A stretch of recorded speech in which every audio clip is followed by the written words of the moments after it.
भरपूर आप ले सकते हैं जो हमें नहीं खानी चाहिए जिसकी वजह से हमें गैस्ट्रो प्रॉब्लम्स होती हैं, जिससे हमें परहेज किया जा सके। स्पेशली वो क्रूसीफेरस जो होती हैं, लाइक जिसमें ब्रोकली है वो आप नहीं खा सकते, जो आपको ट्रिगर, आपके स्टमक को ट्रिगर करेंगी, आपकी एसिडिटी को ट्रिगर करेंगी। इसमें कॉलीफ्लावर आ जाता है, कैबेज आ जाता है, बीन्स, लोबिया, राजमा, ये चीज़ें आप अवॉइड करें।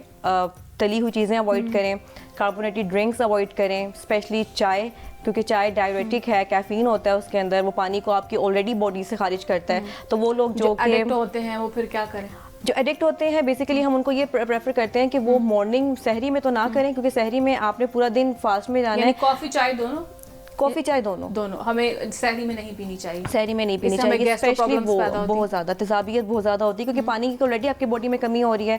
और आप जब चाय का इस्तेमाल, क्योंकि हमारे यहाँ रूटीन होती है कि सहरी खत्म होने वाली है, उससे पहले आपने चाय का इस्तेमाल किया। नॉर्मल रूटीन में कुछ लोग होते हैं खाली पेट वो कॉफी या फिर चाय पीते हैं, तो वो हमें पीनी चाहिए। वो भी एसिडिटी कॉज करती है।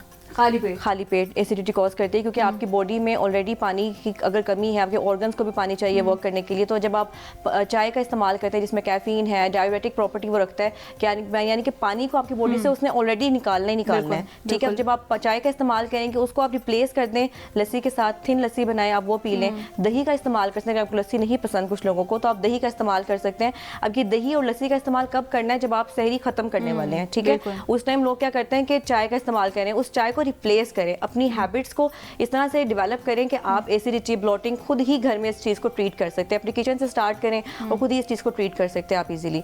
अगर हम अफ्तार में बात करें तो अफ्तार में बेसिकली होता ये है कि जब हम अफ्तार खोलते हैं तो हमारे पास दूध सोडा हो गया, कोल्ड ड्रिंक्स हो गई, तो हम उससे हम स्टार्ट करते हैं।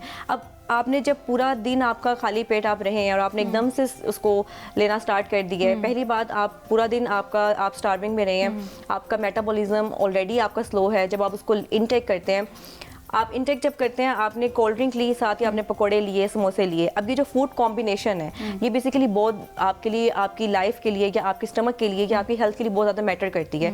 अब हम क्या करते हैं कि कोल्ड ड्रिंक ले ली, ठंडे मशरूबात के साथ आपने गर्म चीज़ ले ली। अब उसमें क्या होता है कि आपका जो स्टमक है, जो मैदा है, उसके अंदर केमिकल स्टॉर्म, तूफान मच जाता है, जिसकी वजह से वो एक इंस्टेंट गैस जो है वो आपकी बॉडी में रिलीज होना स्टार्ट हो जाती है। ठीक है, तो इसको आपने अवॉइड करना है। अब आपने अफ्तार करनी किस तरह से है?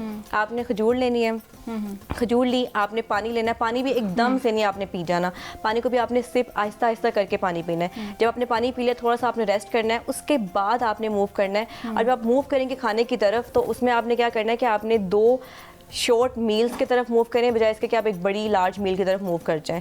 ठीक है, क्योंकि आपने आहिस्ता आहिस्ता अपने स्टमक को डाइजेस्टिव सिस्टम की तरफ उसको प्रॉपर वे में लेके चलना है। अब आपने क्या करना है कि जब आप फ्रूट्स का इस्तेमाल कर रहे हैं तो कोशिश करें, फ्रूट्स में ऑलरेडी आपके पास जो फ्रूट चाट हमारे घर में बनती है उसमें चीनी का भी इस्तेमाल कर रहे होते हैं, तो चीनी का इस्तेमाल ना करें। फ्रूट्स में ऑलरेडी अल्लाह ने चीनी, शुगर की क्वान्टिटी बहुत अच्छी अमाउंट में डाली हुई है। आप वो फ्रूट्स वैसे खा लें या कट करके छोटे पीसेस में आप उसको करके खा सकते हैं। इसके अलावा अगर आप समोसे के एडिक्टिव हैं या आपको एडिक्शन है, पकौड़ों के एडिक्शन है, क्योंकि रमज़ान में पकोड़े जो है वो मोस्ट प्रोबेबली यूज़ किए जाते हैं घरों में, तो आप ऐसा कर सकते हैं कि डेली बेसिस पे ना लें और प्रेफर करें कि एम्प्टी स्टमक, यानी कि जब आपने रोज़ा अफ्तार किया तो फौरी उसमें आप समोसे, पकोड़ों की तरफ मत मूव कर जाएं। आप क्या करें कि पहले जब आप खजूर ले रहे हैं, पानी ले रहे हैं, वक्फा ले रहे हैं, उसके बाद आपने अगर फ्रूट्स लिए हैं तो फ्रूट्स के बाद आप अपने एक समोसा ले लें, 2 पकोड़े ले लें। कोशिश करें वो एयर फ्राइड हो, हम बेसिकली डीप फ्राइड की तरफ बहुत ज़्यादा मूव कर जाते हैं। अगर आप वो ले रहे हैं तो डेली बेसिस पे ना लें और एम्प्टी स्टमक ना लें, तो ये बेनिफिशियल है। अगर आप अपनी प्लेट का साइज़ छोटा रखें और उसमें प्रोटीन, फाइबर, सैलड का इस्तेमाल करें।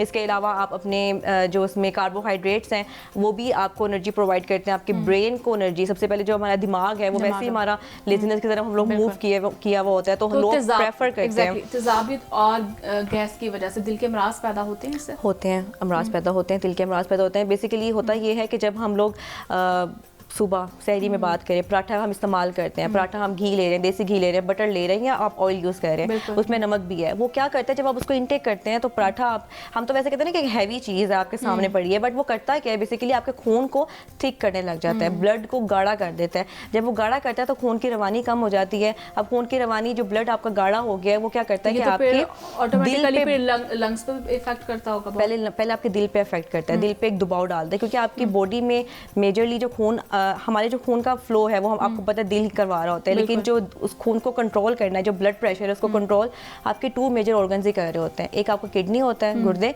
और दूसरा आपका हार्ट होता है, ठीक है। जब आपका खून गाढ़ा हो जाएगा तो आपके दिल पे प्रेशर पड़ने लग जाएगा, जिसकी वजह से खून की रवानी में मुतासिर होगी, और उसके रिजल्ट में क्या होगा कि आपका जो पूरा दिन है वो लेजीनेस और आप बिल्कुल ही अच्छा फील नहीं करेंगे।